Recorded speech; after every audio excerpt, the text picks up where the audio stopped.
Stephen Quindlen, Paul Westhart, welcome to Acquiring Minds. Thanks for having us, Will. Guys, you're rolling up auto repair shops, which is intriguing in its own right, but you've also uncovered a way to amplify the value of this venture significantly. So we're going to spend the first half-ish of the interview on the story, and then we'll turn our attention to this structure, how you found more buying power and more ways to create value beyond the conventional multiple arbitrage. Stephen, let's start with you. Give us a little personal background, please. Then Paul, will go to you. Yeah, sure thing. So I grew up in North Carolina, lived there most of my life, went to school at UNC Chapel Hill, and sort of right out of college jumped into a financial management program at General Electric. It's funny, I've actually listened to a bunch of the episodes where you've had ex-GE folks on the pod, so it seems like there's sort of a common thread between us on pursuing this, entrepreneurial venture here. But so I went to. You all get such a taste of corporate, you run screaming. I think that's what it is. Yeah, I think that's what it is. Okay. But no, so I did the financial management program. So 6-month rotational program. You kind of build your foundational finance skills there. I quickly moved into a corporate development or M&A role where, I got to see a variety of deals in a much larger context. So doing, large enterprise value transactions, learned a ton, but didn't really feel like I got to kind of get into the weeds of the deal making process. It was more sort of churning out models and decks for the board and that type of stuff, which is typical of any sort of entry level position at that in that role. But quickly thereafter, I left GE and went to Caesars. Similar capacity. So I was doing corporate development for them, largely looking at add-on acquisitions, both from a real estate perspective and a business perspective. And that's actually where Paul and I met. So we met at Caesars. I was on the M&A team. He joined shortly thereafter, and we became good friends.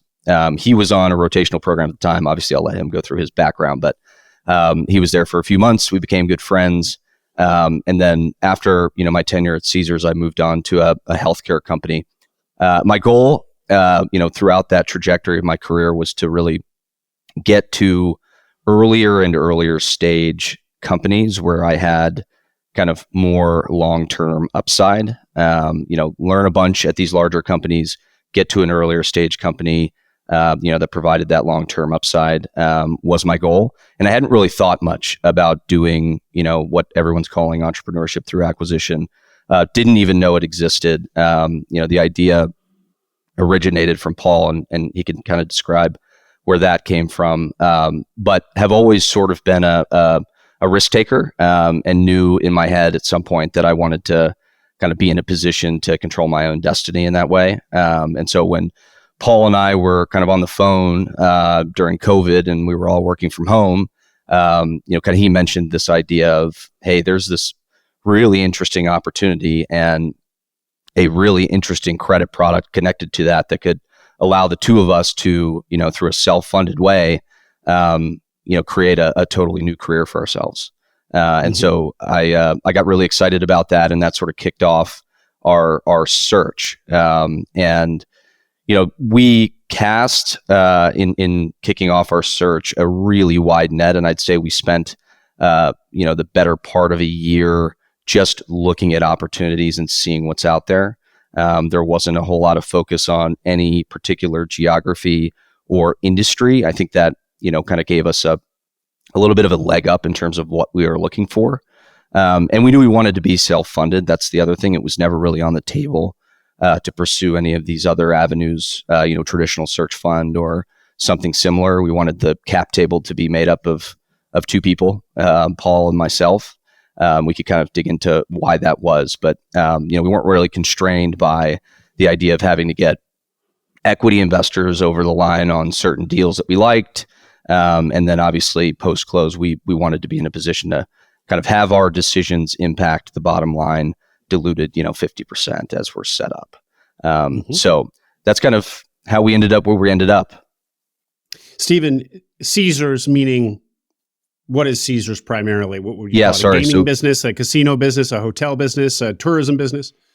I would say all of those things. So it's Caesars Entertainment. They own 50 plus, or they were acquired actually while I was there by Eldorado Resorts. They're still Caesars, but the two of those companies merged, which kind of was the impetus for me moving out of there to the healthcare company. But yeah, so they own hotels, casinos across the U.S. And so it was a really interesting niche, and I learned a ton. The M&A group, as it were, was two people, myself and my boss. So I really got a lot of exposure to the end-to-end M&A process. So everything from kind of the documentation, drafting, negotiation, to the financial modeling, to presenting the deal for approval to the board. I was involved in all of that. So it was a really good sort of way for me to kind of prep myself for what was coming. At the time, I didn't know that, but it's definitely been, the skill sets that I've been able to leverage as we've grown. So, excellent.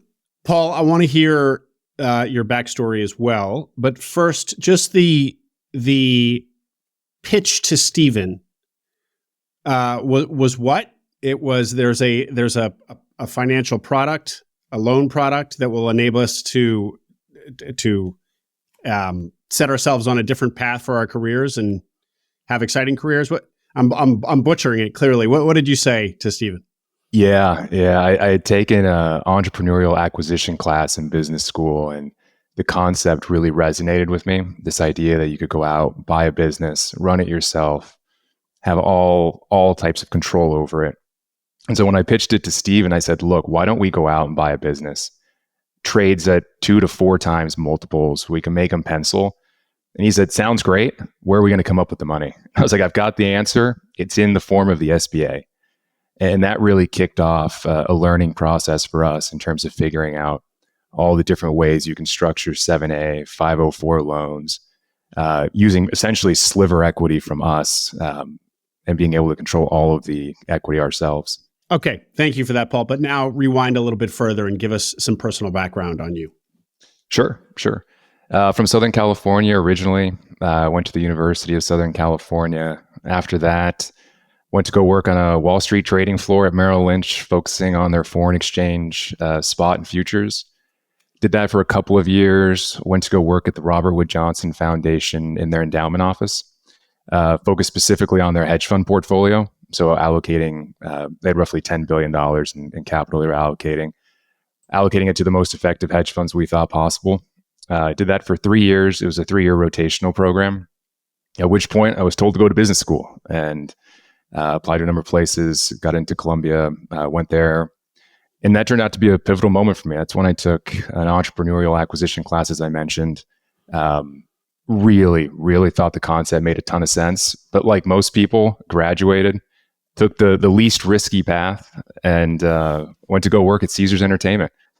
Don't regret it, because I met Stephen. And so it ended up being, a fortuitous move for me. But at the same time, probably set us back a little bit.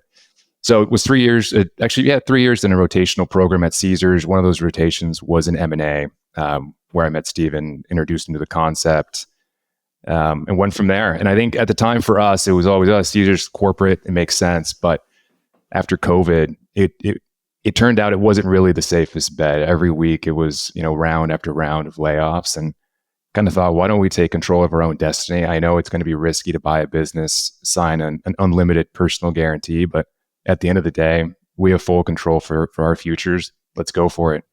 And that really set off in motion kind of where we are today.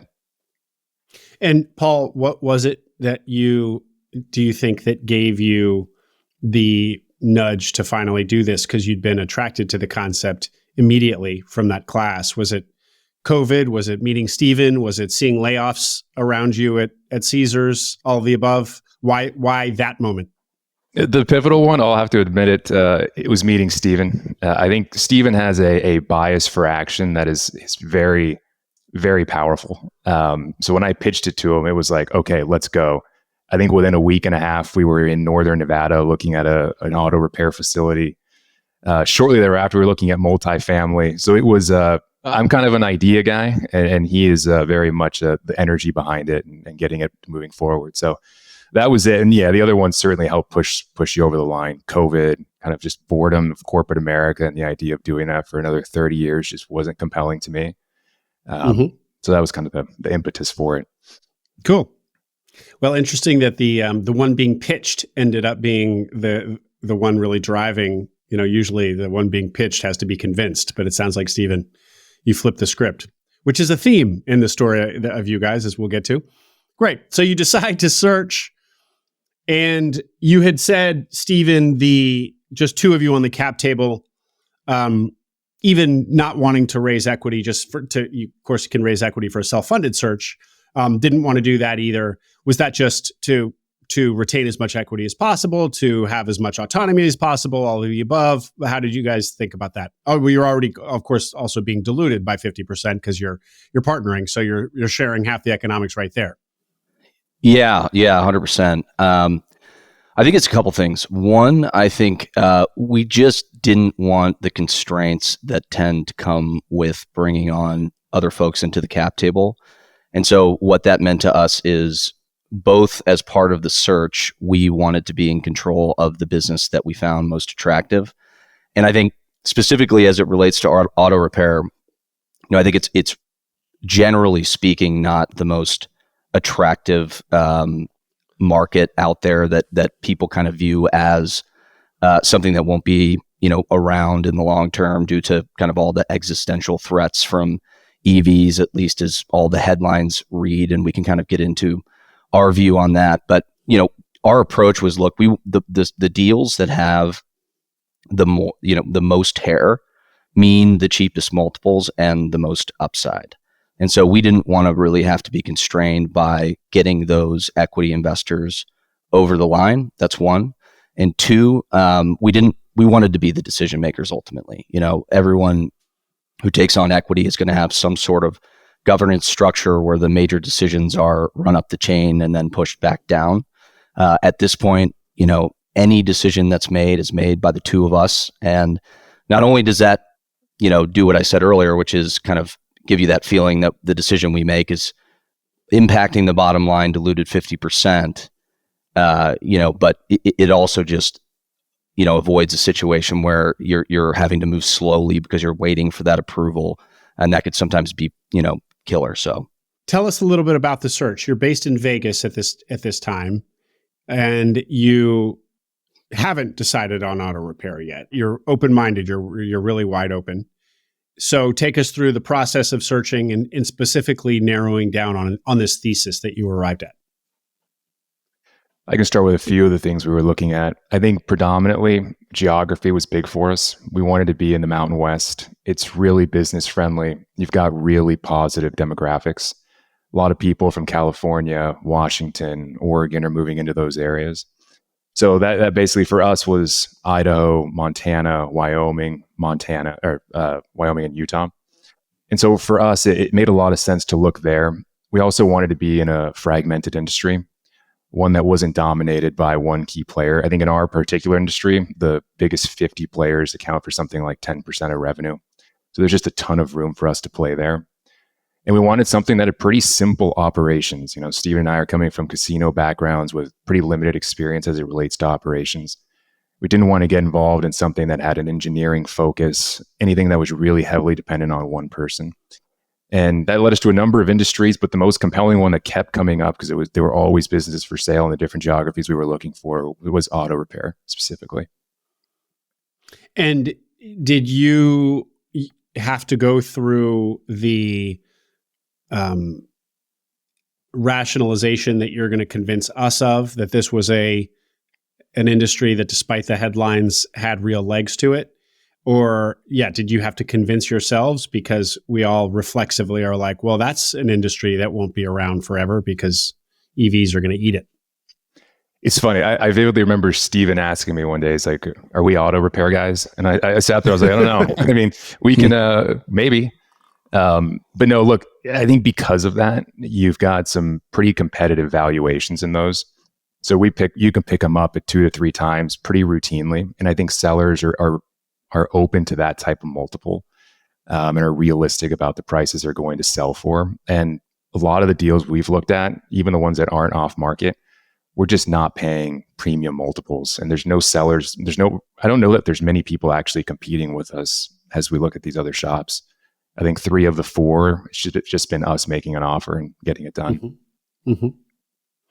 And how do you, while you could argue that there's another decade, 2, 3 left in conventional auto repair shops, it still means that at the end of this venture, 10 years, let's call it arbitrarily, when you go to sell, that a future buyer is going to see their own runway with these businesses is that much shorter. At that point, only another 10 or 20 years. So it's not just about how much runway you guys have with these businesses looking into the future, but your future buyer is going to have that much less. I'm speaking now about kind of any declining industry. You're not just thinking about, well, is there enough room for me to make a career out of this? But what does my potential buyer pool look like in an industry in decline? How do you rationalize that? Yeah. Look, and I think I'll answer that 2 ways. I think the first one is the obvious question of where is EV going? And EV vehicles obviously have a lot less moving parts, don't break down as often as combustion engines will. Look, I think the data is pretty compelling for us. You've got roughly 280 million cars on the road, 2 million of which are electric. It's less than 1%. California, your most progressive state as it relates to EV adoption, it's at 2%. Idaho's at 0.3%. I think the geographies in which we're targeting are going to be the last to adapt to that. Even if you take the most ambitious numbers coming out of California, Biden's 50% mandate by 2030, it's going to take forever for that in-place base of 280 million cars to actually move when 5 to 10 million cars are sold a year. So our view on that is that the tail is very, very long. And the second point to that is I think we actually view the shift to EV as pretty compelling for our business. I think it's going to be very difficult for your mom and pop operator to adapt to that. I think for us, if we've got 5, 10, 20 shops, we're going to have the capital to be able to invest in the right people, the right technology, the right diagnostic software to be able to make that pivot. And I think for us, it actually is going to mean a lot of our competitors are going to come offline. And we'll make the shift. I mean, obviously, drivetrain is going to break down less, but there's a ton of load-bearing parts, suspension, steering columns, tires are going to wear out quicker. So the idea for us would be to adapt our business to EV and actually use it as an opportunity to change, but 20, 30 years down the road. Yeah, I would just add to that. I mean, I think that the reality in our industry is most owners of auto repair shops are nearing or at retirement age. And the reality is, even if, the TAM shrinks over the next couple decades, we believe a scaled player like ourselves that has, a really tight playbook around digital marketing and the processes that we have in the shop to get work in and out the door is going to be able to absorb or take over much more share than we had previously. So as those owners retire, and most of them aren't getting the exits that, we're providing to some of the larger shops that we look for, they're just going to go offline. And so in that world, we're going to end up being the ones with the capacity to take on what exists. And then, as Paul said, bolting on that EV capability adds to that. Mm-hmm. I feel pretty convinced. Yeah. And you're actually not the first searchers that I've talked to who bought auto repair. Although the other person I'm thinking of, who I just spoke with recently, actually hasn't yet come on the pod, but he made similar arguments and convincingly as well. So pretty interesting. We've hit on, the auto repair and how EVs will affect auto repair, the kind of the giant question for this industry. You've also touched on the fact that it's a kind of a classic boomer industry. A lot of owners are at retirement age. What other industry dynamics are there? Fragmentation, low multiples you mentioned. Give us more. Real estate is a crucial component of these businesses. Give us more attributes of the industry. Yeah, I'll start with one. So a big one that we've noticed, and I think has been one we've been able to take advantage of in a big way, is these businesses everyone that we've acquired or looked at aren't, professionalized in really any way. A deal that we did down in Utah, the owners were writing up tickets, managing the workflow and calendar using pen and paper. And that ends up actually being a huge damper on throughput. So we have the ability to come in. We have really robust shop management systems and technology that manages technician productivity, things like that just can double throughput, kind of day one with folks that know how to kind of manage those systems. And so that's been a really big tailwind for us when we take over a shop. We can kind of expect a 10 to 20% lift in productivity as soon as we take over. That's one. And then the other one is most of the shops that we take over don't have a good sense for where the market is in terms of labor rates. We do pretty intense market research in that way, where we're kind of comping out, the labor rates that owners are giving us through diligence against other competitors in the market. And we sort of step up that labor rate to that, adjusted higher labor rate, which also gives us that immediate lift in revenue. So it's those two things. I think most owners aren't connected to the market as it relates to pricing, and most owners aren't professionalizing their shops in a way that could really increase their productivity. Sorry, Stephen, the labor rates, you mean what you're paying your people, what they're paying their people that then become your people, you give them raises? Sorry, no. So we basically bill our customers in two ways. One is we charge them for the parts that we've ordered that are going to be replaced in their vehicle. The other is the labor hours of our technicians that are required to replace those parts. And so that labor hour, the parts and your bill says parts and labor. So yes, they're undercharging their customer for the labor piece of that. Sorry. Correct. Right. Correct. And to the tune of, in certain instances, 30, 40% off on that rate. And we focus, our product, I would say, is one that's very focused on quality. So we're bringing in the best technicians at the highest rates. So we can justify that increase in rate at the locations that we run because we're putting out the highest quality. And then on top of that, we offer our customers a really strong warranty that gives them that peace of mind on the workmanship. Paul, you'd said that you didn't want some sort of technical business involving engineering. So auto repair is not engineering, but it is the service being delivered is a quite technical service. How did you guys get comfortable with that piece of it, that you're not car guy? Or maybe you are car guys. I assumed you weren't, but we're not. How did you? No. Okay. No, and the honest truth is I would struggle to change my own oil. And in many ways, it's one of our main advantages. I think for us, it forces us to hire really good, competent people. But to answer your question, I think it's the thing we heard time and time again as we went into this industry, is that there is a dramatic labor shortage. Your average diesel technician's 50 years old, and there just isn't a group of people coming in to replace them. It was concerning. I'll be honest, day one when we closed Blue Wrench, the foreman of one of our locations was going to walk off the job and didn't want the change, was unsure. And it was scary for us. And truth be told, we have not seen that shortage. As we discussed earlier, the MSA that we're in is really, really robust. We can post ads in California saying, hey, come to Idaho, see what it's like here, give it a chance. Much easier to live here in terms of cost of living, great place to raise a family. And we've had tremendous success with that type of campaign. So that big risk we had is essentially, I don't want to say it's zero, but it's not really top of mind anymore. You'd mentioned how your selection of the Mountain West was a big kind of part of the strategy. Is this kind of seeing more fruits from that selection, that the labor shortage, you're not feeling the labor shortage because they're growing cities where you are, growing markets, and I guess they're attractive, so people are leaving California to go there? Is this basically like your selection of if you'd been in California buying auto repair, you might indeed have a labor problem, but because you're in these attractive geographies, you don't, sort of thing? Completely. And I would say we would never, ever look at this industry in California. That just wouldn't be on something we would do.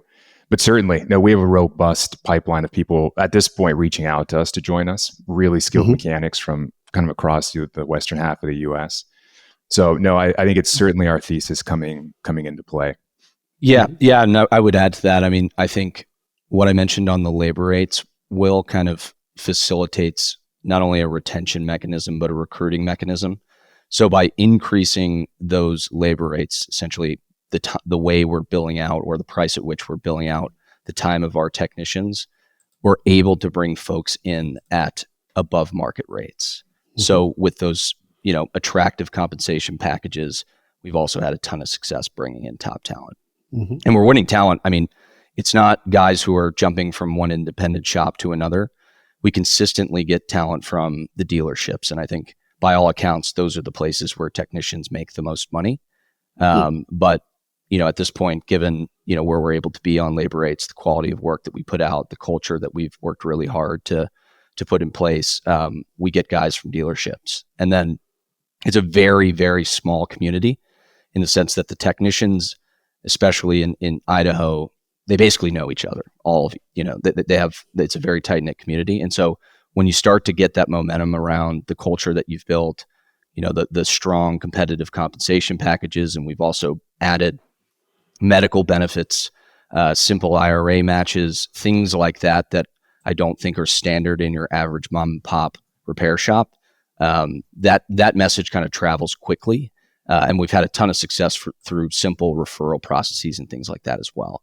So I think it's another benefit of being able to kind of increase those rates when we come in day one. It gives us more leverage on the recruiting side. That's remarkable. I interviewed a couple of weeks ago Scott Walton, who will have aired by the time this does, who bought mechanical, commercial plumbing, gas, and HVAC. And same thing. They really kind of transformed the culture, made it a more appealing place to work, and word traveled fast. When they got into the business, there was recruiting was tight, and after not very long, they were, people were coming to them. They just had great inbound from people who wanted to work there, they were doing their own marketing, but it was mostly, there was a big aspect of this phenomenon that was just people in there, guys talking to each other, the technicians talking to each other and saying, you should come work here. Things are going great, et cetera. So, yeah, totally. And I think the reality is, we, at this point, it's close to zero, but I'll say it's zero. We basically have zero voluntary turnover. And I think that largely is attributable to some of the things that we mentioned, but also because a lot of the technicians, especially the ones that work at, independent repair shops, get burnt out, and are oftentimes kind of tired of the culture of, there's an older mechanic who's the owner. They aren't really interested in growing the shop, which means that technician's upside is pretty capped, because most technicians are sort of compensated on a commission model. And so we've had discussions with folks through recruiting or our existing team, where they're just really energized by the idea that they're part of a business that's growing.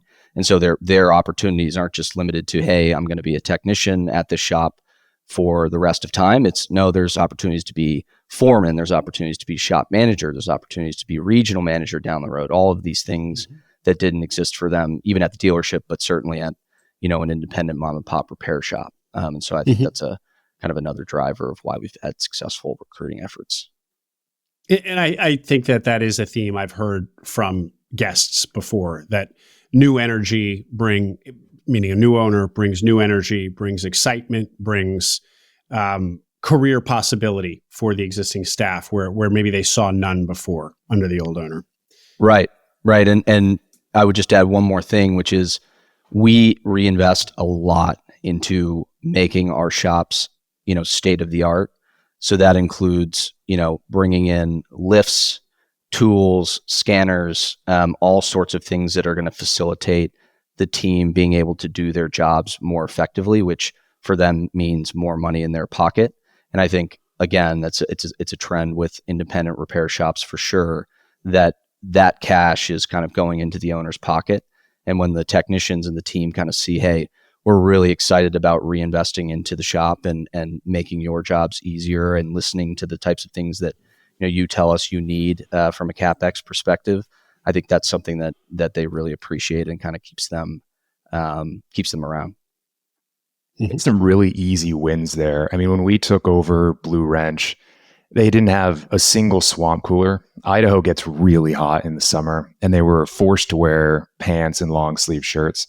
I mean, we immediately in the first 3 months bought 5 swamp coolers. People were allowed to wear shorts in the summer.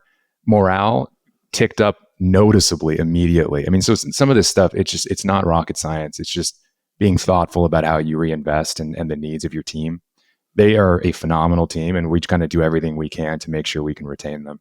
Great, guys. Well, I want to hear the story of Blue Wrench, which I guess is the first acquisition. So I want to dive into the details there. But before we do, give us a picture of how many you've acquired to date and where.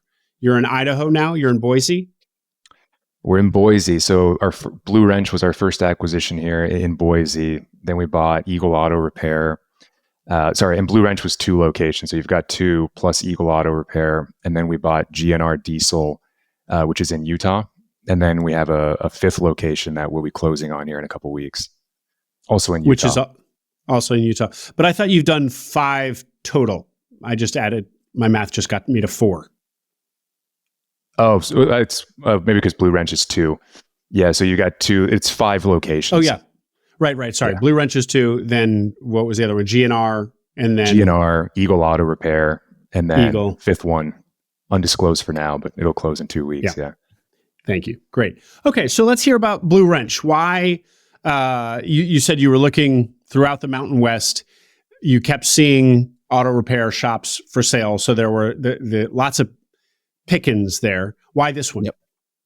Yeah, I can kick this one off. So as Paul mentioned, we looked at a bunch of different auto repair shops and got into kind of pretty detailed levels of diligence on a couple of them. The issue we kept running into was that they weren't really of size, of the size that we were looking for. So we're talking just around $1 million in revenue. What we wanted to do was get something with more scale, because obviously there's some de-risking connected to that. And so we got familiar with the business by doing that diligence on those shops.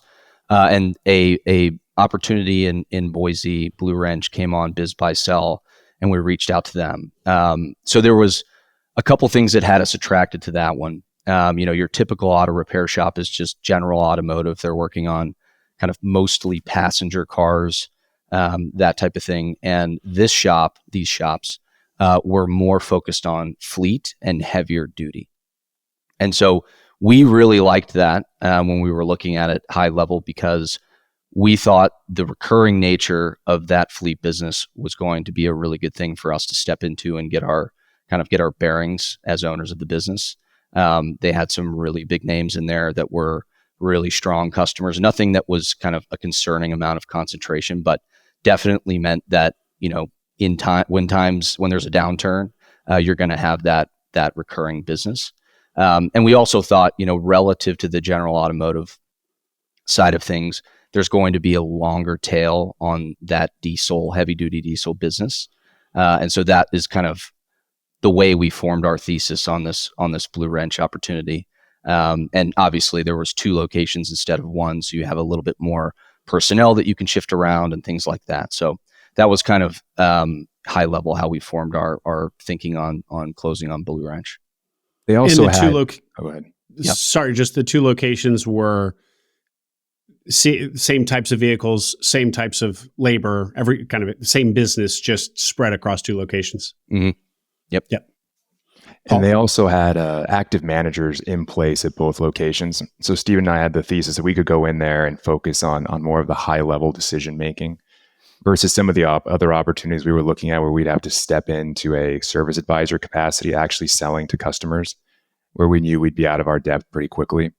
And the other piece of it that really gave us comfort is Blue Wrench had done 20 years in a row of growing revenue. And so we sat there and said, okay, short of us really coming in here and we're really messing this up, this opportunity should be at the very least steady. And to its credit, it has been.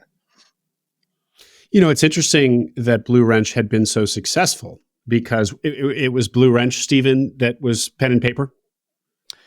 No, they had a shop management system in place, but it was not used effectively, which I can talk about. But the pen and paper was the Utah acquisition, GNR Diesel. Okay.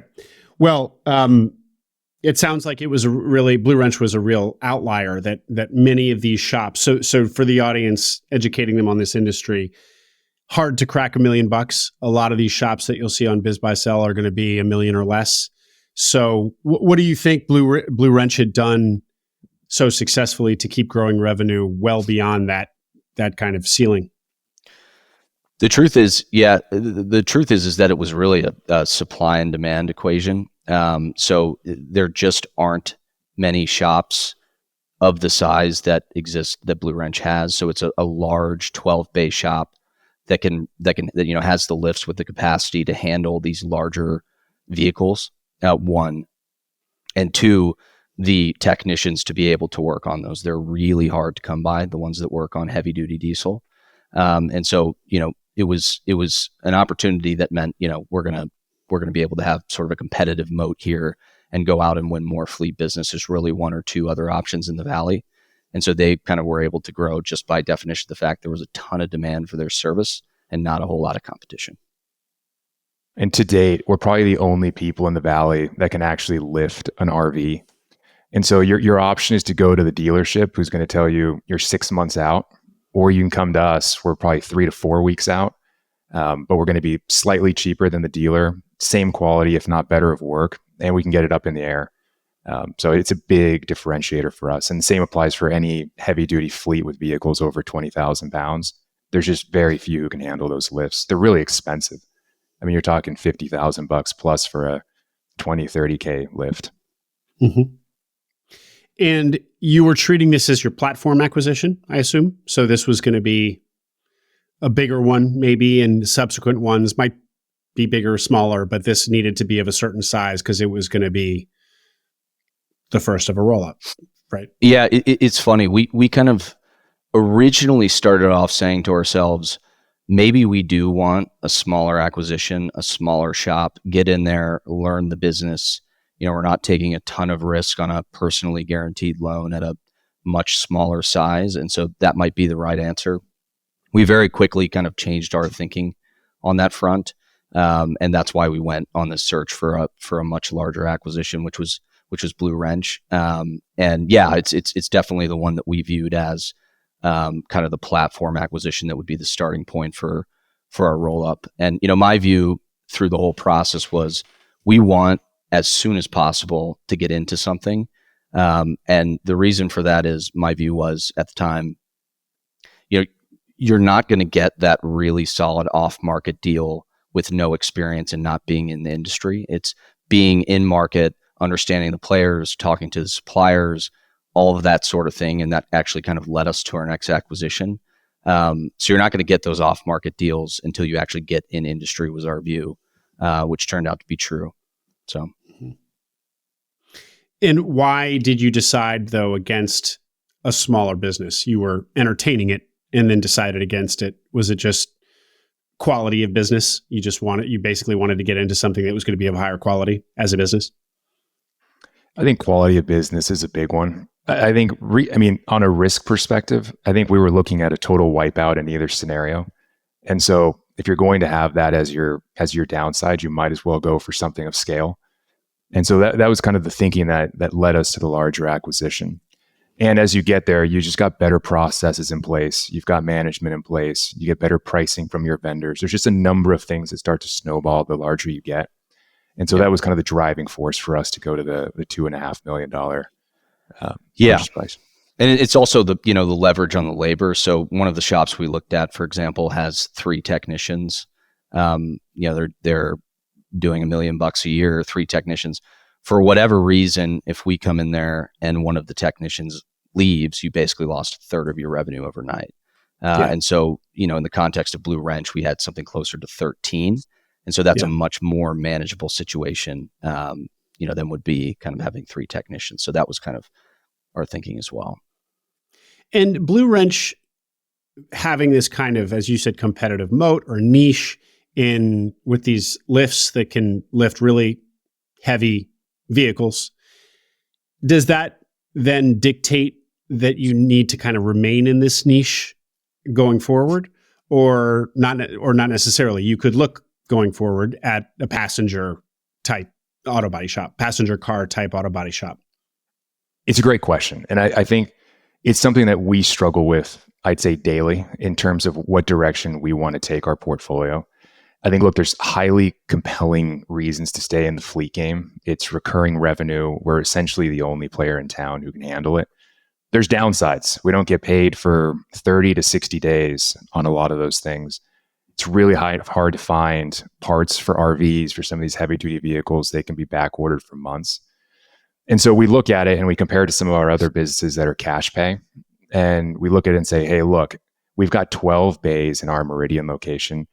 Currently, 4 of them are set up exclusively for heavy duty. So we've got 8 to play with. Do we want to set that up with Honda Civics, F-150s, cash pay customers that we can just come in, diag, get them out the door?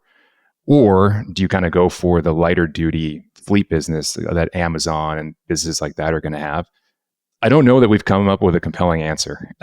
We market to both, and whoever comes in, we take care of them. But no, it's something we think about consistently is what direction we want to take our portfolio, and then specifically that location. Yeah. And I would say that we've sort of made the decision to diversify at this point. With our 5 locations, we have everything from that heavy duty fleet business to passenger cars, which is our Eagle Auto Repair, to light duty diesel, which is our GNR diesel shop, to a mix of passenger and light duty diesel, which is our other location in Utah.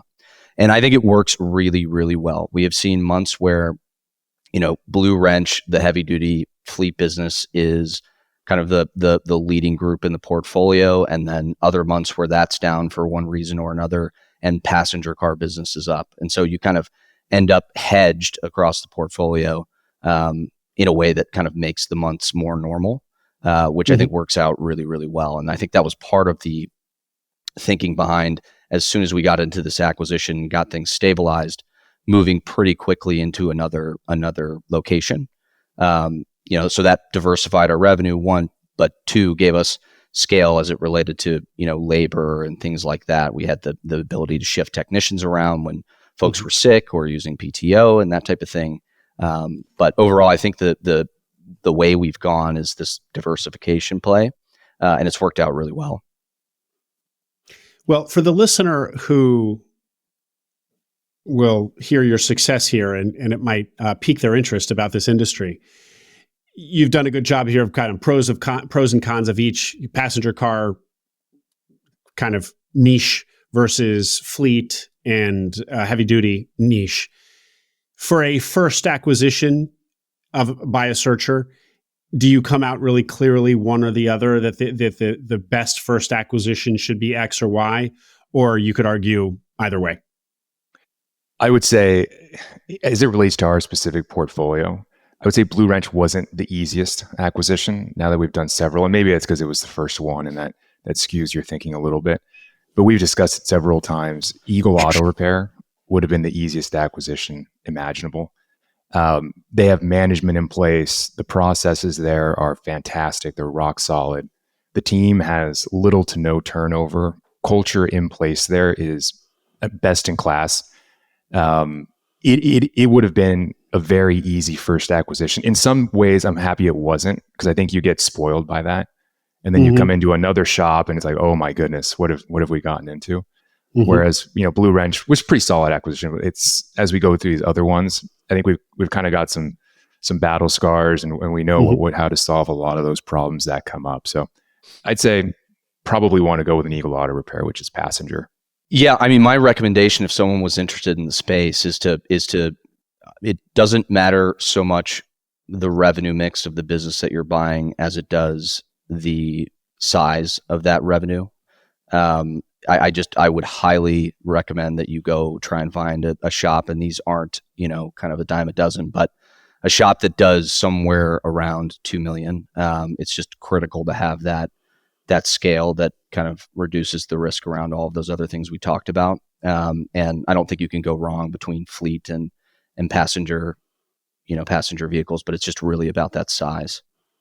Paul, how about a couple, and Stephen, how about a couple of war stories from Blue Wrench? What do these battle scars come from? I mean, we've got many. I'd say, look, the one that sticks out, because it was at a time that was probably when we were most vulnerable, was day one, when we met the team, and the foreman of the smaller location essentially told us, or he didn't tell us, he told the former owners, he's like, I'm done. I'm going to leave. And at the time, we didn't know how hard it was going to be or how easy it could be to replace a foreman like that. But we panicked. I mean, I was like, what do we do? I mean, we did everything we could to retain him. And ultimately, he did stay. And we ended up having a great relationship with him and ended up promoting him to manage one of our locations.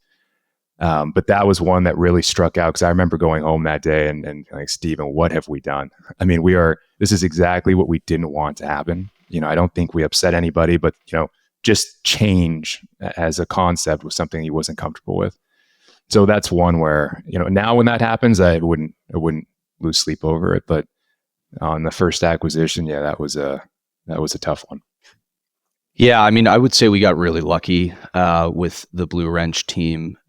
They are an awesome group in the sense that they kind of trusted us. We met them day one. We laid out what our plans were for the business. Nothing necessarily was going to change day to day immediately, but we planned on doing things like bolting on benefits that, we understood from the prior owners they had a lot of interest in, and those types of things, and bringing a positive culture. And I think some of that resonated with them, but at the end of the day, they really trusted that we were going to be kind of doing the things that we said we were going to do.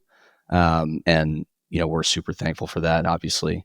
My war story is that on our third acquisition down at GNR Diesel, I would say that we did not have complete information as it related to the role of the prior owners. And, I've listened to plenty of episodes, Will, and I think this can be a pretty common occurrence. And so for us, what that meant specifically was, we were under the impression that those folks, the prior owners, there were two of them, were just running the front. So they were picking up the phone, writing up tickets, contacting customers, those types of things, which we had no problem. And we had the existing talent that we were able to port down to Utah. We actually moved one of our managers down there. But that ended up not being the case. So we got in day one, and it became very clear after talking to the technicians that no, not only were they running the front, but they were also doing most, if not all, of the diagnosis of the vehicles that came in.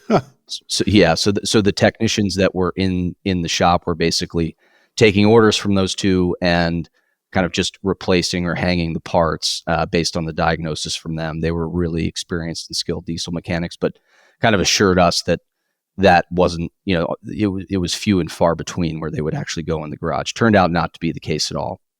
In that situation, we had sort of the top mechanic step up and fill that foreman role. And he's done an amazing job. And obviously we've kind of increased his compensation commensurate with that new responsibility. But it definitely meant, a couple months of rocky road, because, they were missing their two lead diagnosis technicians. And we really weren't aware of that. So it was overwhelming for our team at the front, and then certainly the guys at the shop.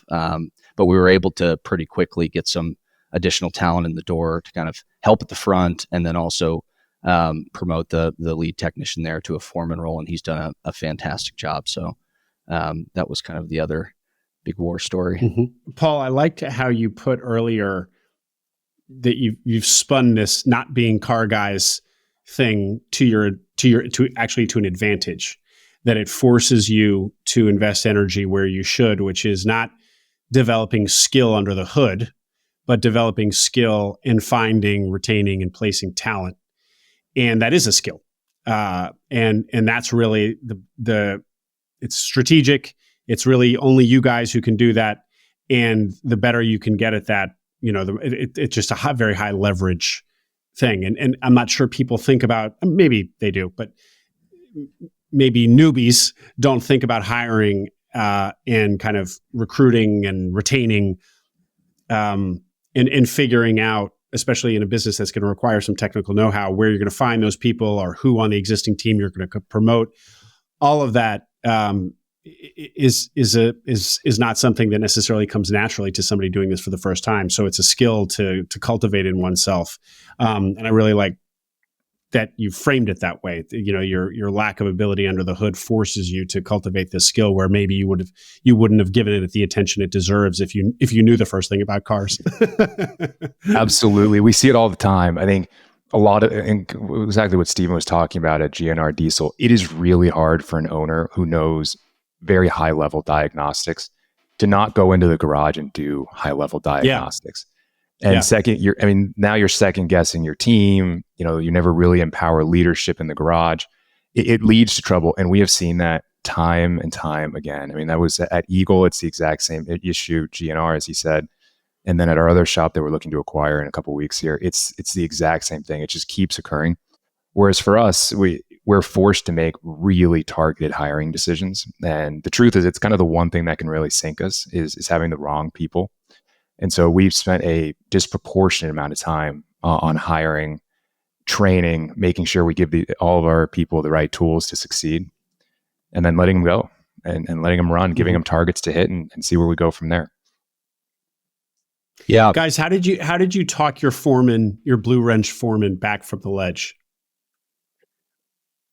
It was an interesting one. I mean, we just kind of hit him with logic. We said, look, it's going to be changed to go to another shop. I mean, you're going to have to deal with a whole new cast of characters. At least here, the only thing changing is the owners, and we're not really going to be involved in the day-to-day. You're still going to report to your manager at your location. And look, the idea is we've got 2 shops now. We're going to try to get to 3 at the time, and now we're 5. There's going to be plenty of opportunity to grow. I mean, your career at one time was just foreman. His career then became, he went to manager, and now, who knows where he goes from there. But that was the vision we sold him on, and that the change was for the better. And I think very quickly he saw our investment in the shop, in swamp coolers, in diagnostic equipment, that I think he said, all right, they're not just talk. They're actually going to stand by what they say, and kept him. Great. Good work. Stephen, I think you were going to say something. Yeah. I was going to say something just to the point of kind of not having the experience as a mechanic. So that really allowed us, especially at Blue Wrench, to kind of go in and pay attention to the data. I think when you're absorbed in like the daily operations and the diagnosis and writing up tickets and contacting customers, you don't have the ability to spend that time working on the business. And so we were able to kind of spend a good amount of time in those early months evaluating the fleet book of business that they had and saying, hey, this business, customer A is coming into us at a gross profit margin of 20%. That's not tenable. We need to figure out either a way to renegotiate that relationship or terminate it if we have to. And we did that fairly quickly, and with lots of success on the renegotiation front. But in certain instances, we terminated relationships that then freed up room in our bays for more positive relationships, both from a financial perspective, but also kind of bringing in those guys to get them in and out the door as fleets appreciate. So. And to provide a little context on that, I think we went into Blue Wrench and it did probably somewhere in the neighborhood of 2.5 million the year before we acquired it. And Steven and I looked at ourselves and said, look, we've got no experience. This is brand new. Let's be conservative in our underwriting. And I think we bogeyed that thing to do roughly 2.3 million. And we ended up cresting the 1-year mark at 3 million.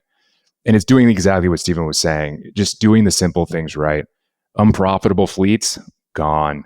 Winning new customers via more effective marketing makes sense. Let's put in place technology, processes that all are going to enhance throughput, increase the quality of the work getting out the door. Just sticking to the basics and really nailing it was enough to get us to that point, which is great.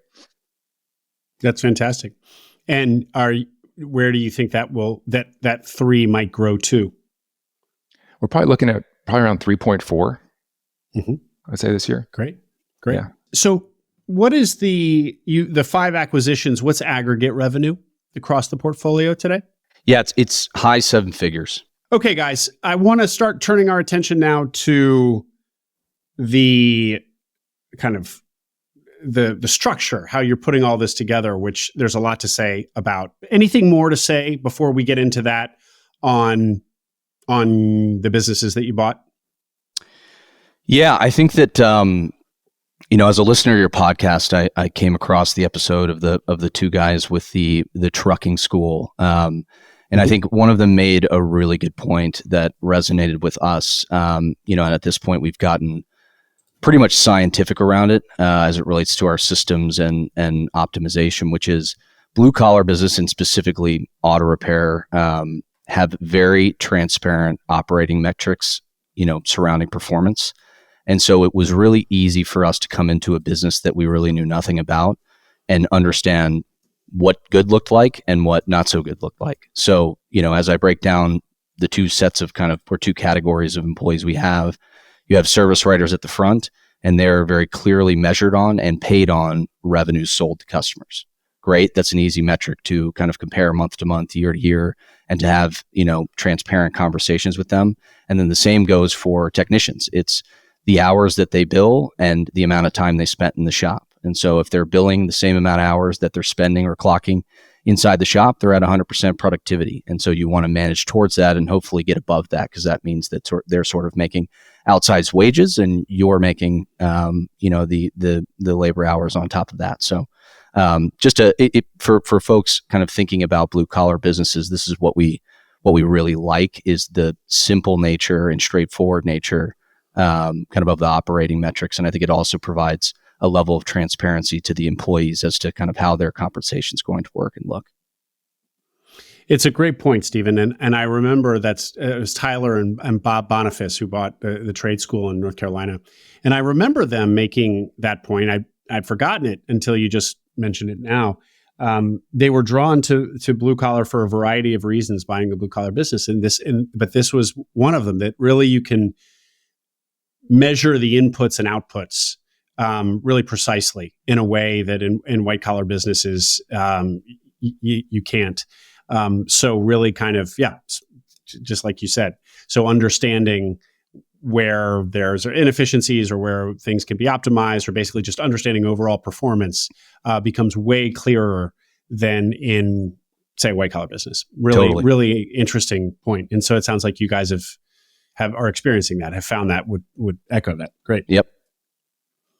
Cool. Yeah, great. Thank you for that, Stephen. Okay, guys. So where to begin? I think let's begin on the fact that these businesses are hard to sell for the owners, and that they typically also own the real estate.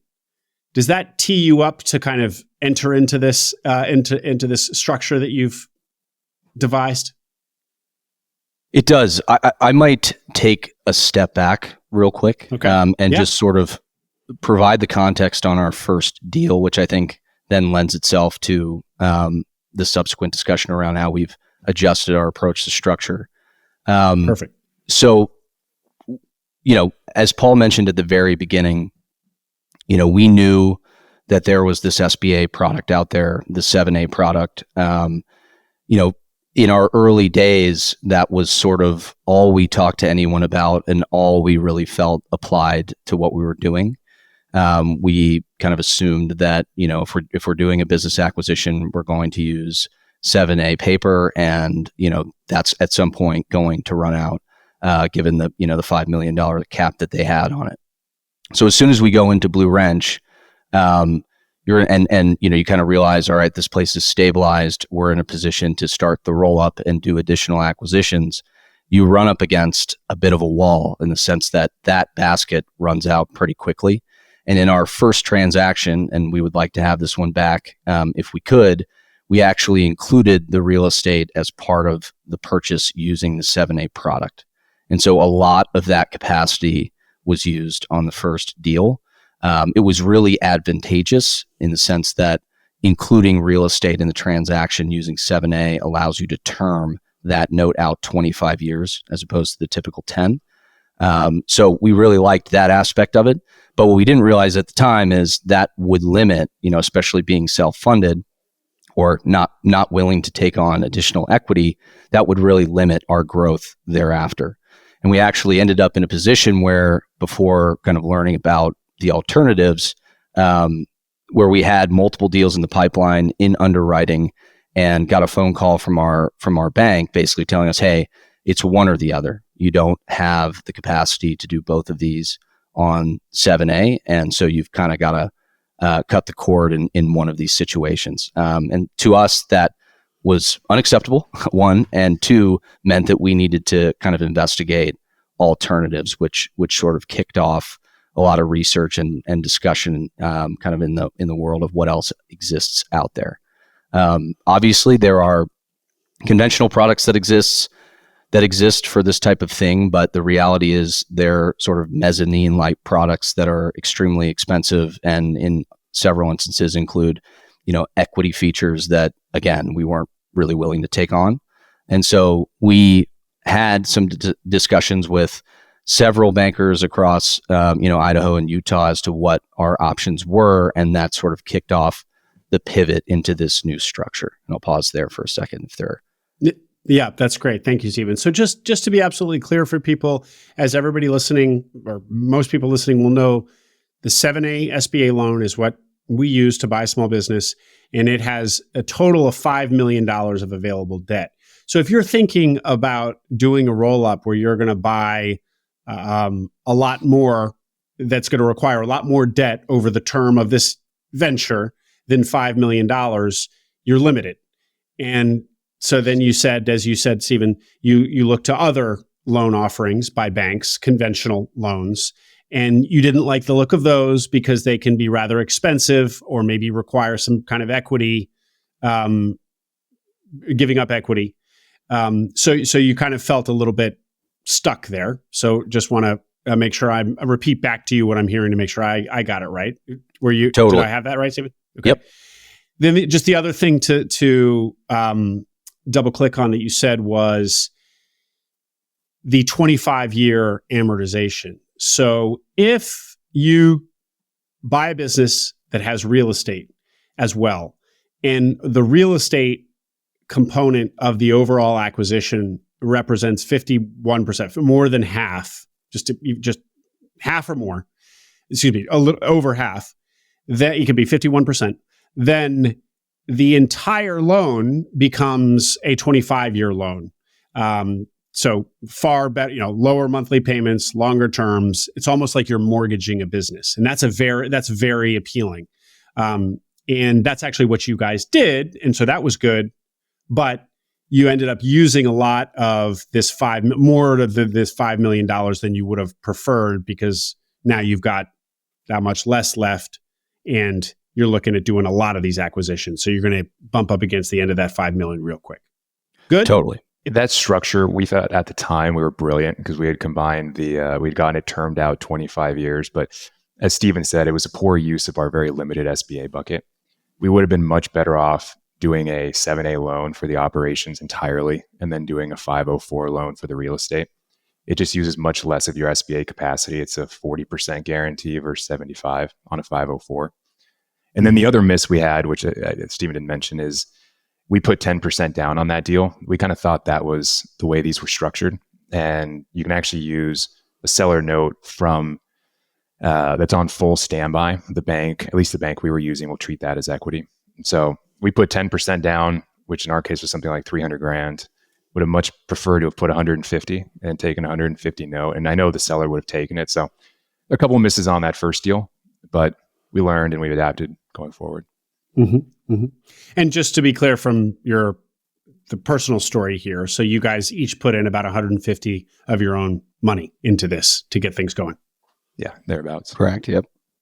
And did you have to bring in more equity for subsequent acquisitions, or are you able to do subsequent acquisitions from the cash flow of earlier acquisitions?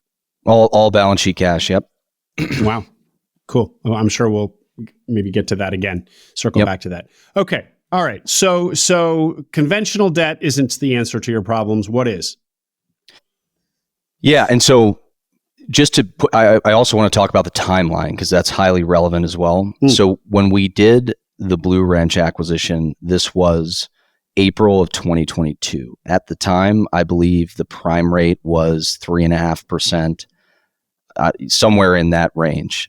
So really favorable rate environment to do deals, that type of thing, which kind of is important as I get to how we adjusted our structure. So as those two deals that I mentioned were in underwriting, that was a year later. And obviously rates had jacked up for 500 basis points. I know prime today, I think, is at 8.5%. So totally different environment for sellers and for buyers. And a world in which we basically had to figure out an alternative financing mechanism for us that would allow us to retain, like I said, the equity and kind of provide this exit to shop owners going forward. So the reality is, as you mentioned, 99 out of 100 shop owners are going to own the real estate. And by and large, those locations are really strong and they're not replicable in any way, in the sense that you can't find that in that small industrial real estate located there to kind of replicate what they have there. So just to highlight the importance of ownership of that real estate for people who are in the business of auto repair. So we have these two deals. The bank says, hey, you've got to choose one or the other. We choose to do Eagle. And that was our last deal that we did on 7A. And we wanted to do this other deal, GNR Diesel. We did a ton of research, lots of discussion with banks, and basically the findings of that were that there is a basket of credit under the SBA 504 Green program that basically sits outside of any of your other kind of loan capacity restraints. As Paul mentioned, the key sort of attributes of a 504 loan, green or not, are that the loan is made up of actually two mortgages. The first mortgage, 100% comes from the lead bank. So they come in at 50% of the loan or of the purchase price. And the SBA itself, the SBA debenture, represents 40%. And so this program, not only does it exist outside of the typical 5 million constraint, it also allows you to have that 5 million capacity on the SBA portion for multiple projects. So to kind of say that in different words, you have 5.5 million, I believe, per project, divided by 40% gets you to a number closer to 16 million per project for multiple projects. So on the real estate side, it opens up a ton of capacity to do deals. And the structure is still the same, where we're able to come in with sliver equity, and if the seller is open to it, and we'll get to that in a second, fill some of that equity gap with a seller note. So it's yep. And to be clear, the 504 is the real estate loan. The 504 is the SBA's real estate loan product. Correct. And Correct. This is a derivative of that called the 504 Green. So what you just explained, this discovery of yours, Stephen and Paul's, is a real estate related loan product. Correct. But you're buying businesses. Correct. So, exactly right. So my point about business owners owning the real estate 99 times out of 100 was to frame up this idea that if a shop owner is going to sell their business, and most times they want to do so completely, they don't want to sell just the real estate or just the business. You're looking at two transactions. You're looking at a real estate transaction and a business transaction. And so the structure that we came up with and have had a lot of success with, a lot of traction with, is that using this 504 Green product to facilitate a cash out on the real estate for the owners, and then negotiating 100% seller note on the business. And to take a step back, the reality is the individual shop is not really a marketable asset. The real estate standalone is, the business standalone is not really. And so why not, Stephen? Yeah, because I think the reality is a standalone auto repair shop is just not, typically, like we mentioned, is going to be, $1 million plus in revenue. And the business owner, the current owner, is doing something significant in the business that any searcher is going to be concerned about leaving, right? And so with our scale, where we have managers, additional talent that we can port over to take over these additional acquisitions, we end up being the only buyers in these processes. And so it's a situation that has allowed us to structure a real estate transaction that's an attractive purchase price for the owner, where we cash them out, and then a business transaction where we sort of have carte blanche on constructing the note in a way that works for the owner to give them fixed income over time, and works for us so that we kind of meet our underwriting criteria. So these owners own their businesses and they own the real estate. And intuitively, and they want to sell it all. They want to get out completely. And sort of intuitively, they think, I'm going to try to sell my business. And so they go to market with their business, but their businesses aren't very high quality and sit and don't sell. There's not much of a market for the businesses by themselves. And what you guys have done is given them a way to have a liquidity event by saying, no, let's talk real estate first. Let's buy your real estate. So the cash that we're going to bring to closing day is for the real estate. We're also going to buy your business, but you're going to give us more favorable terms on that business. Did I just jump? I may have just jumped ahead a little bit, but that's the flipping the script that you did. You've now made this kind of a real estate first negotiation, as opposed to they're thinking, let me try to sell my business and then there's no takers. You say, well, we're going to buy your real estate and your business, but this loan product where we're going to be able to get financing is for your real estate. And then we'll also buy your business, but then you have very favorable terms to buy that business, because just you're giving them an out, which they otherwise wouldn't have. Yeah, and just to put a finer point on why the business is not as marketable, and there's a few exceptions to that, Blue Wrench included, is the way that these businesses are typically run is, one, the management issues I mentioned, which are, the owner is heavily involved. Either they're wrenching or they're running the front or both.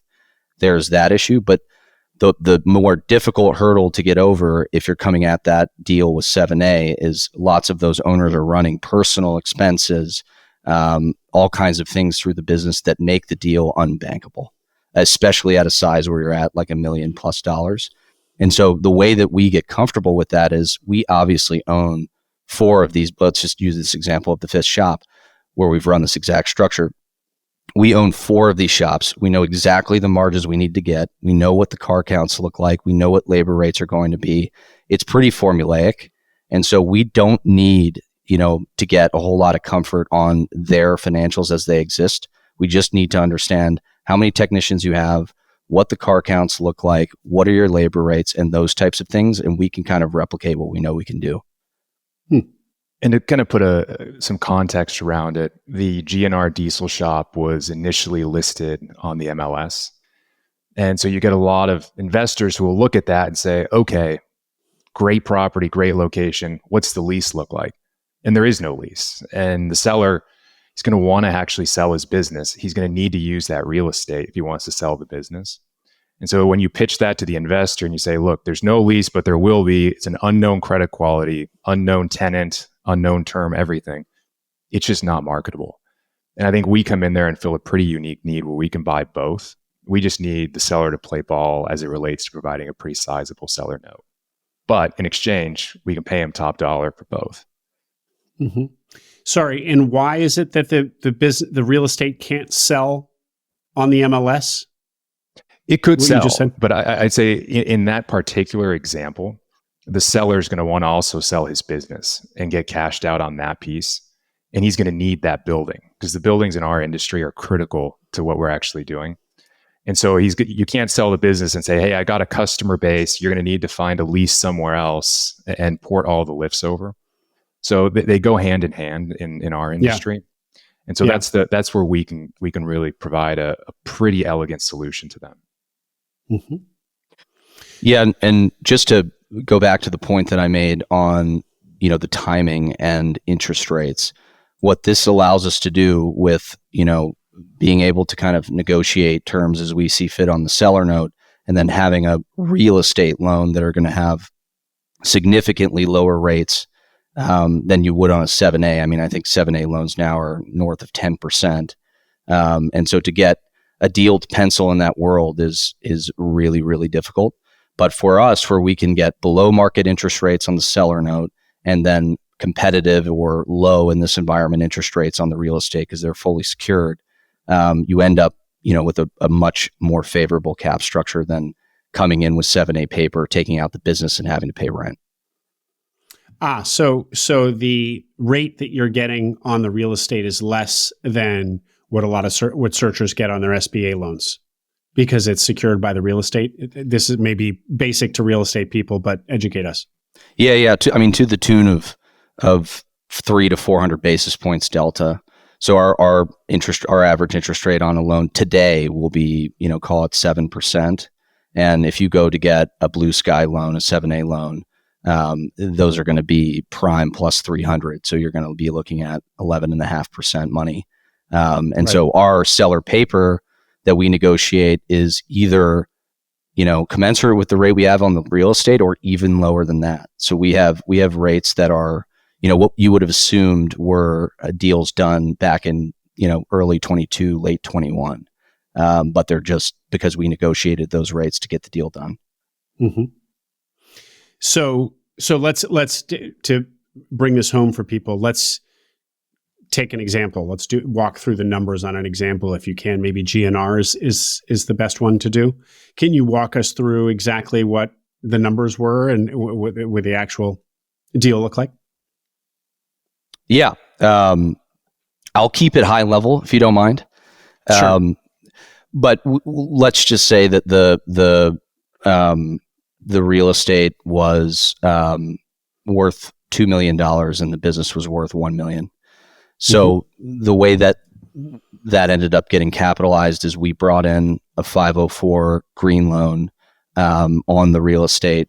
95% of that purchase price came from some form of debt. So as I mentioned, 50% of it comes from the lead bank and their first lien or first mortgage on the property. 40% comes from the SBA, and then 5% comes from the seller. And so we go 5% down on that $2 million piece of real estate. And then on the business side, on the $1 million example, we were able to have them term out that note 25 years. I believe the interest rate was close to 6.5%. And there's a balloon on that. So what we basically, the way we get folks to agree to these long amortization periods where we have low payments in the interim is we say, okay, we're going to make these payments for the next 5 years. And then after 5 years, the note accelerates. And the assumption on our end is either we'll refinance into something cheaper as rates come down, hopefully. But in the interim, we're paying down that debt and we've got cash flow and all of that good stuff. So it ends up being kind of a win-win. And the sellers were really agreeable to kind of all of what what we pitched to them on that. So you've got $3 million kind of enterprise here. 2 million of it's real estate. 1 million of it is the opco, the operating business. And you only had to bring 5% of 2 million, not even 5% of 3 million, 5% of 2 million. More, the rest of that of the 2 million for the real estate is debt at good real estate rates, not SBA 7A rates, good real estate rates, closer to your home mortgage rate. Yep. And the $1 million business that you've bought is 100% seller financed, also on a 25-year amortization, although it got a balloon payment. So they're going to get their money at the end of 10 years, you said? They're going to get all their money at the end of 10 or 5? I think we had 5, but yeah. 5. Okay. So 25 years amortization, 5-year balloon payment, also a low rate. Correct. Seller walks away. Seller's happy because seller gets, $2 million on closing day, and then $1 million that'll come over the course of 5, in a trickle, and then all at once at the end of 5 years. And you guys only put in 5% times 2 million is what? $100,000. Yep. Great. Yeah, it's You're yeah. Paul. I feel like you want to say something. That's sliver equity. Are you just basking in the in your own genius? I won't take credit for it. It certainly wasn't my idea. I had the SBA idea, but I think Steven has been the one who's really pushed it to the limit with a little bit of creative backing from our broker. And what is the green designation here? That must mean that there's got to be strings attached. There are strings, yes. So in order for a loan to qualify as green, you basically need an energy assessment. And so there's a couple ways you can check this box, and the bank basically manages this as they would an appraisal or an environmental phase 1. But they bring in energy consultants, and I believe the threshold you have to meet is that, some 10 to 15% of energy efficiency improvement post-close. And so that basically means the consultant comes in, tells you what you need to achieve that threshold.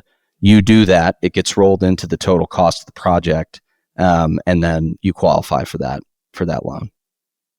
So it's financed. The cost there is part of the loan. Correct. Yeah. Oh, so it's really not onerous at all. It's not some. Nope. No, I think it's all done by a consulting agency, and a lot of it depends on how old the building is. Like one of our buildings is, I don't know, from the 1950s, cinder block construction. You can probably get away with just doing LEDs to cut your costs there. A brand new building, to get that even to meet that 10% threshold, is going to require a pretty significant investment. So there's some give and take there depending on the kind of building you're working with. Was that what you wanted to say, Paul? You were about to say something else. That was it. Okay. Great, guys. Okay, so what you've explained is how you can do these deals in a really creative way with little money down and a lot of powder, I guess, in the form of debt. So you're no longer, you figured out how to uncap this 5 million that most searchers are constrained by. To round this out, or to close this out, is how you'll package this at the end of the whole venture, right, Stephen? That's another key element of this. Yes, it is. And just one thing I would say about this structure, because I think there's going to be some sort of raised eyebrows listening to us saying we're putting $100,000 down on a $3 million deal, and concerned about potential, resulting leverage from that. We don't change our underwriting criteria. So those deals pencil the way Blue Wrench did, the way Eagle Auto Repair did, in the sense that we have north of 2 times debt service coverage as a result of the transaction. So, and you're able to achieve that obviously by having the flexibility on the terms of the business note, and then having the cheaper rates on both the business note and the real estate side. So it's nothing's changed as we're not taking more risk in that sense, but we stick to our underwriting criteria, and that sort of shapes the high level terms of the deal, and then kind of the capital comes in behind that. Mm-hmm. And the portfolio pays for, we already said this, but to be clear, these $100,000, the equity that you need to do subsequent deals is being paid for off the balance sheet. So It's not out of Paul and Stephen's own bank account. The portfolio is self-funding its own expansion. Yep. Very, very powerful. Tell us how the other element of the big value unlock here upon exit, because that's another key element to this, right? It is, yeah. And so what I will say is, Paul and I, our approach is that, we run the business as if we're prepping to sell it. That means a lot of things, but it doesn't mean necessarily that, at the end of all this, we want to, but we're putting ourselves in a position where, at an exit, we're able to maximize the value of, all of these transactions and the value we've added to the business. So to that end, I'll sort of describe, and Paul, help me out here if I'm missing any of the details, kind of how we think we're setting ourselves up for that. So at the end of the day, we will, and we are building two kind of separate portfolios here. One is a portfolio of what we believe to be really valuable, well-located real estate, and then a business of rolled up auto repair shops that will become or is highly marketable. And the reason I say that is, we have done a lot to implement systems, management teams, governance, controls on the accounting side, all of that good stuff, to kind of build a business, standalone business, apart from the real estate, that's marketable to someone that would be interested in something of that size.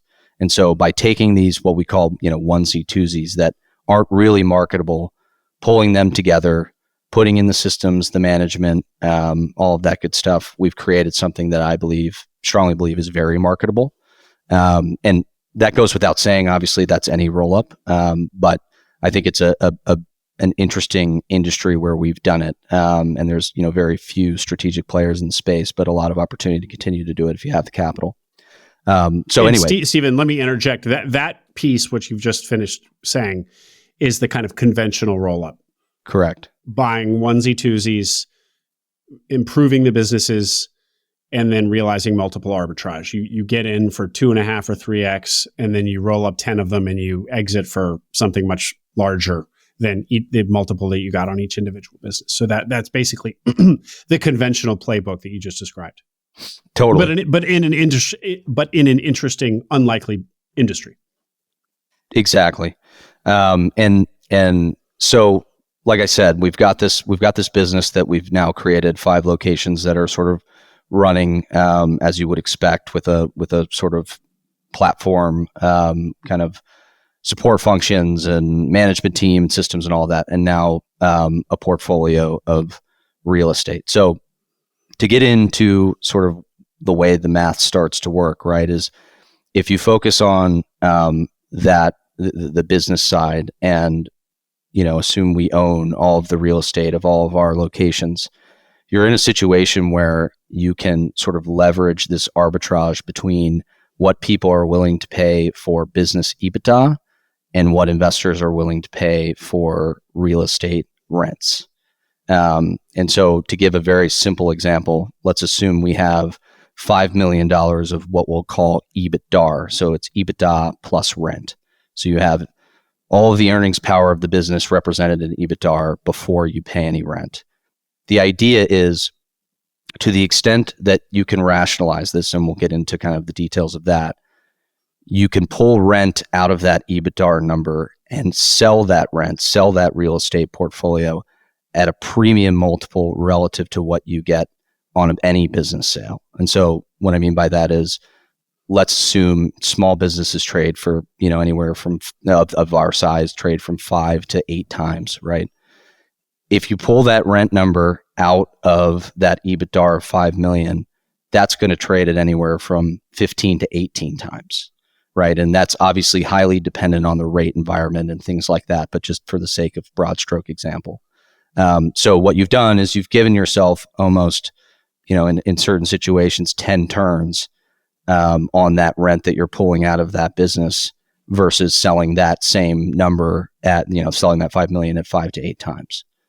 So I'll pause there for a second, but that's kind of the arbitrage play that we're set up for. So 2 follow-up questions here that I have a hard time understanding. First, you earlier said that these businesses and their real estate are kind of inextricable, but now you're talking about indeed extricating them from each other. How is that going to work? How can there be a market for the grouping of businesses and not the accompanying real estate, since they are so fused? Yeah, it's a great question. And so the main mechanism to solve for that is the term of the lease, right? So let's assume the order of operations is that you sell the real estate portfolio ahead of selling the business, right? The lease is going to have a longer term. So say 20 years plus 3 5-year extensions. So whoever's coming in there knows that for 35 years, they don't have any risk that at the end of the lease term, they're going to be asked to leave the property.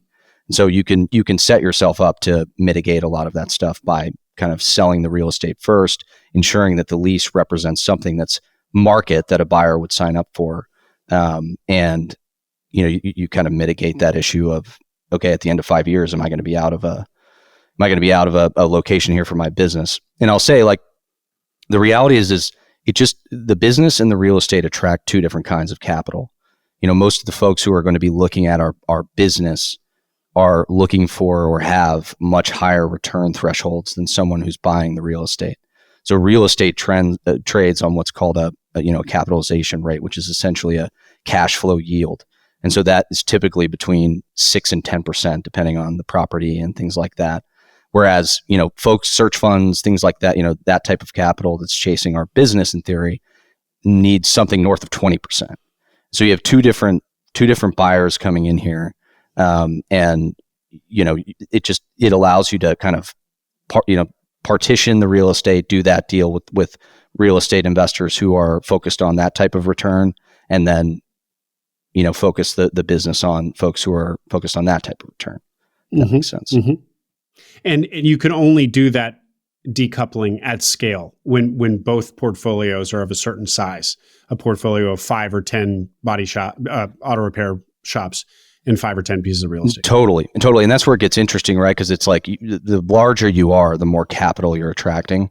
And so that's why we are focused on growing as fast as we can, because we want to be able to put together a portfolio that attracts as much interested capital as we possibly can on both the business and real estate. Because inevitably, if we decide to exit, that's going to get you the best price.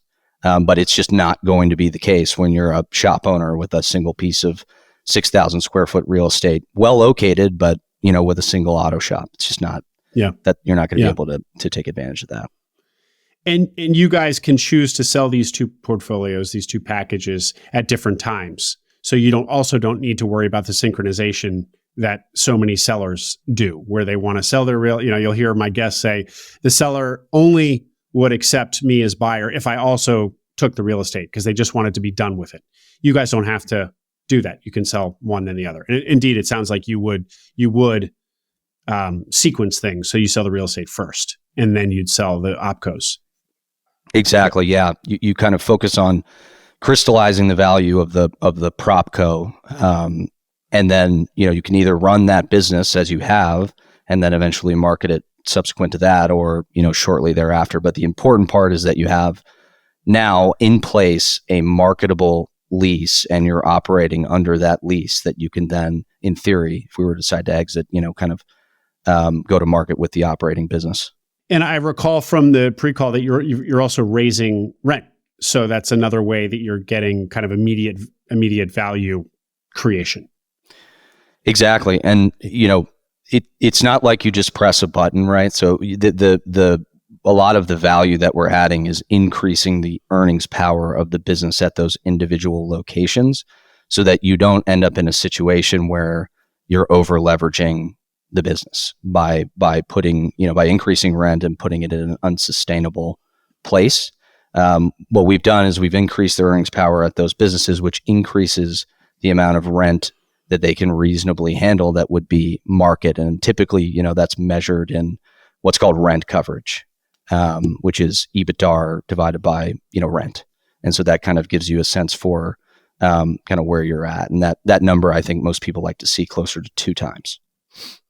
Right, because I guess the question otherwise would be, if this rent coverage concept weren't there, the argument would otherwise be, well, why don't you just charge your opcos as much rent as possible if you're going to sell that rent for a higher multiple? Like, just just jack up rents as much as possible. And I guess that points to the other question I was going to ask, which is, my impression from my guests is that when they buy a business where there's real estate as well, typically seller owners, generally retiring seller owner, has charged themselves less than market rent because they want to show their business having more profit.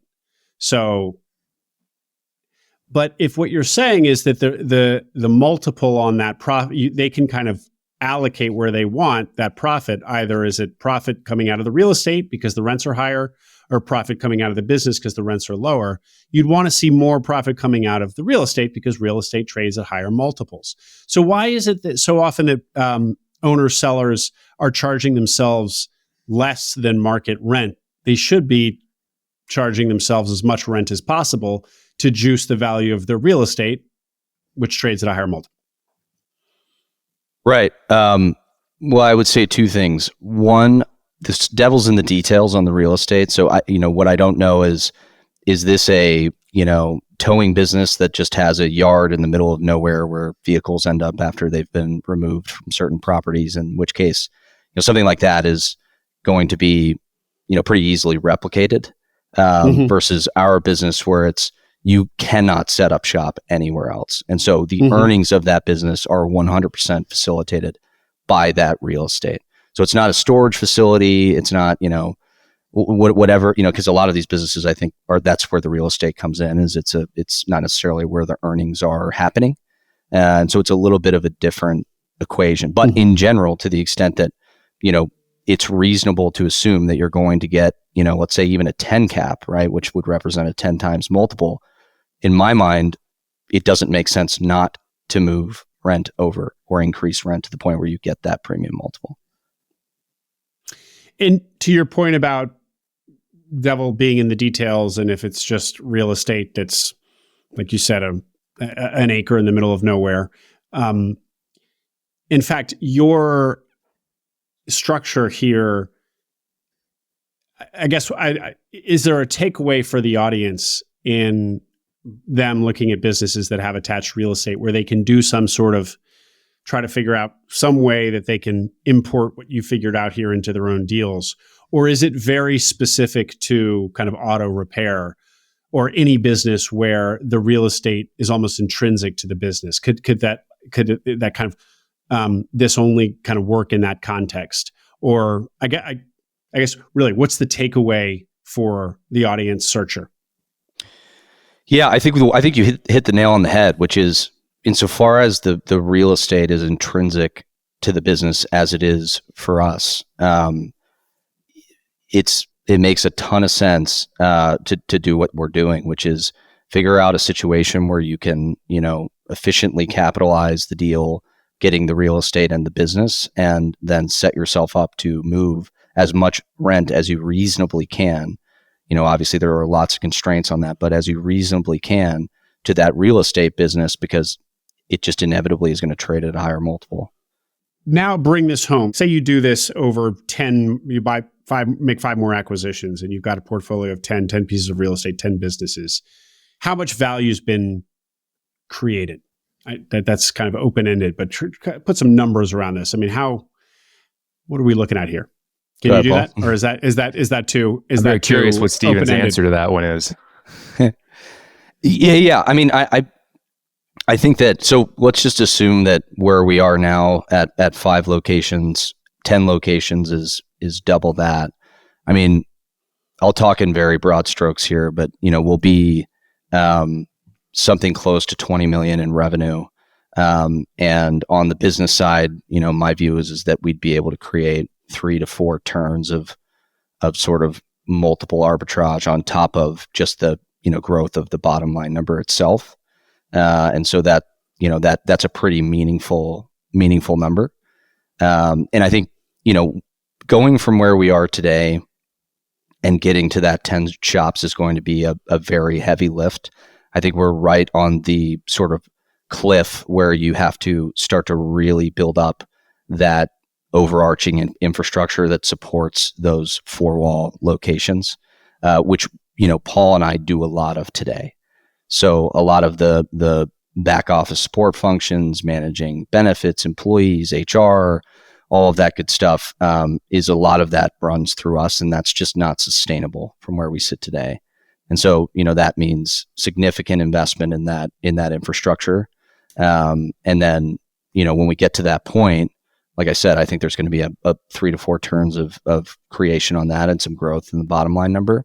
And then on the real estate side, I think that's kind of where most of the value lies. I mean, these auto repair facilities are located in prime locations. I mean, one of our locations is spitting distance from a soccer stadium in Utah. They're in really solid locations. And I think if you look at our portfolio now and you assume that we kind of added an additional 5 locations, I think there's going to be a lot of value created on that side as well. And I would just echo what Steven said earlier. It's pretty muddy when you take over one of these onesie, twosie locations. I mean, the amount of financial plumbing, hiring that you need to do, dialing in your marketing strategy, all of that, it's exhausting and it's a ton of work. So I think the idea of us getting to a portfolio of 10 to 20, getting it optimized and offloading it is tough to stomach. I think for us, let's get to that point, enjoy kind of the fruits of our labor where you finally have the processes, the management team to handle that. And then you can explore what the next option is. But it's probably quite a ways down the road for us. How many acquisitions would you guys like to be doing a year? It's a great question. Or maybe you think in terms of revenue. How much revenue would you like to be buying a year? I would say in the initial pitch deck we put together, we had said, let's do one more deal in the next couple of years. And I would say our pace has dramatically increased. I mean, we're already at 5. I think we're now getting quite a few inbound deals that come in organically. And so I don't see any reason that pace would slow down. I think if anything, that'll increase now that we've got a playbook that's replicable and that we can just continue to just rinse and repeat. I think if anything, the goal would be to get to 10 here in pretty short order and probably reassess there, but I don't see any reason we couldn't get to 20. Yeah, and there's sometimes I dream and think about there's some certain opportunities where you could really accelerate your growth with sort of larger roll-ups of shops that exist, to the tune of 10 plus locations that haven't already been kind of picked up by strategics. And to the extent that, we have the capital available to do those things, we'll definitely pursue it. And there are those types of options out there in both of our geographies. So there's a world in which, at some point you kind of turn your attention to those larger deals, but obviously that means more expensive multiples, potentially, you're not picking up the real estate in that world, that type of thing. But it's definitely something that we've sort of batted around. Sorry, Steven, that was portfolios of businesses like yours that have kind of already been built, consolidated into a portfolio like you're talking about doing. And so buying one of those yourselves. Yep. Is that what you meant? Okay. Yep. And you said without those might be without the real estate. So this idea that you guys have of buying multiple auto repair shops and then pooling them and then separating them into the opcos and the real estate, that's something that you've already actually seen in the market. People selling these packages of auto repair shops that are already decoupled from their underlying real estate. So there's a precedent here? Yeah, there's a precedent. I don't know that it was the same sort of steps that we're talking about where that group owned all of the real estate, subsequently did a sale lease back and are now owning the operations. I think a lot of times the existing roll-ups, their most efficient use of capital is to just buy the business and not buy the real estate, for those kind of yield reasons we discussed. But certainly, there's operating companies out there with multiple locations that don't own the real estate. I would say we also have a challenge now. I mean, we're getting inbounds from, I would say, adjacent industries, like towing, businesses that we could certainly incorporate into ours. I mean, logically, you could pick up broken vehicles on the side of the road, tow them to your repair facility and get that maintenance, as well as all the maintenance those big, heavy-duty vehicles require themselves. So we struggle a little bit. I mean, I think a big part of our job is capital allocation. And that's one where we sit there and take a step back and say, look, in auto repair, this strategy of ours with the sale leaseback of the real estate just makes a ton of sense. Is it actually going to apply? Are we going to be able to juice the slim capital we have on those bigger transactions when in a tow yard in the middle of nowhere doesn't have the same properties? Those are tough decisions. I don't have an answer to it. It's something we struggle with quite a bit because we do see quite a few opportunities in adjacent industries. But it is something that's been coming up, and probably something, if we talk a year from now, that we'll have done quite a bit more research and maybe have a deal in that space. Great, guys.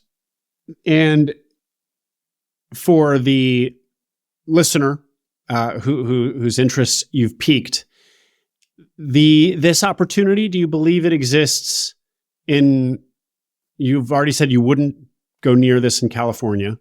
You've said that you strategically chose the Mountain West and that it's appealing for all the reasons we've already talked about, and it helped you solve your recruiting problem.